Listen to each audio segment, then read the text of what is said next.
Heb je zo'n deur als deze, dan ga ik je laten zien hoe je dat zo mooi kunt krijgen, zodat het dit kan worden. Ik ga je alle stappen geven wat ik eraan heb gedaan. Hier zie je dat de verf eraf is, omdat de naad kapot was. Dat gaan we straks herstellen. Het glas is ruw, dus deze ga ik afplakken met de kiptape 3308. Hiermee krijg je mooie strakke lijnen. Druk de tape goed aan, zodat je alle lucht eruit haalt en op die manier zit die goed op het glas. Ik begin met de glaslatten eerst te schilderen en je ziet dat er een paar millimeter tussen de kit en de tape zit. Dat heb je nodig om hem straks goed los te krijgen en mooie rechte lijnen te krijgen. Doe alles deel voor deel, zodat je veel meer overzicht krijgt over het werk wat je aan het doen bent. Ik heb de deur met P320 afgeschuurd, zodat de ondergrond wat gladder wordt en daar straks je eindresultaat nog mooier kan worden. Daarna ben ik onderin begonnen en pak de beide delen aan de zijkanten tegelijk naar boven toe, zodat ik boven kan eindigen en daar mijn laatste slag kan doen. Hier komen beide delen bij elkaar en kan ik het mooi in elkaar laten vloeien. Ik doe als laatste de onderdorpel en laat de deur mooi drogen, zodat ik daarna de volgende handeling kan doen. Na het drogen kit ik de naden af met de glaskit TS van Soudal. Deze kit vangt die naden goed op, want er zit behoorlijk wat kracht op. En als die goed dicht blijven, zal er ook geen water in komen. Zeker bij de onderdorpel moeten deze naden heel goed dicht zitten.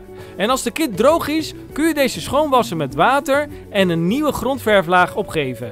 Ik zet de deur voor de tweede keer in de grondverf. Daar gebruik ik de SDT Ultra grondlak van Wijzernol voor. Deze is rijk van structuur en daardoor kun je hem straks heel mooi afschuren voor de aflak. En ook de onderkant moet je goed in de grondverf zetten, zodat daar geen water intrekt. Dat doe ik met mijn purple penseel van Goudhaantje.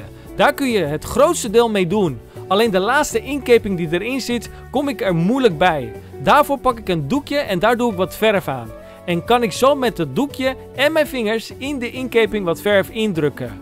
En dan heb je dat ook heel mooi dicht. Zo ziet de tweede verflaag eruit in de grondverf. Deze kun je nu mooi afschuren. Dat doe ik met P400. En dan kunnen we gaan aflakken. Zoals je ziet is dit mooi strak genoeg om die hoogglans erop te krijgen. Dit is de Wijzernol SDT Ultra Hoogglans en deze ga ik nu aanbrengen. Hier doe ik nog anti-siliconen druppels in om sporen van siliconen tegen te gaan.